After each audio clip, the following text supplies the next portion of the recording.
Hi everyone, I'm back with another tutorial video. In this tutorial, I will be showing you how you can log in into your online banking account of SunTrust Bank account. Before we get started, make sure to check your internet connection and also make sure to watch the video till the end.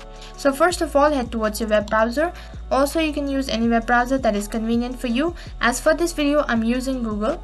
As soon as you open up your web browser, right on top there is a search box, so then type in the link that is www.truist.com, and about the link you can find it on my description box as well.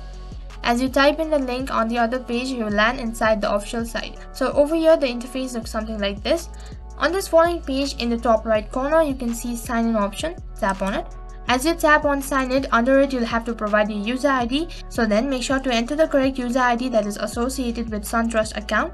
Once you're done entering your username, under it you'll have to enter your password, so make sure to enter the correct password. Once you're done entering your information, tap on sign in, which is right at the bottom, and then you'll successfully land inside your SunTrust Bank account. So that is how you can log in into your SunTrust Bank account. In case if the video was helpful, then make sure to like, share, subscribe and also hit the bell icon so that you never miss an update. Thank you for watching.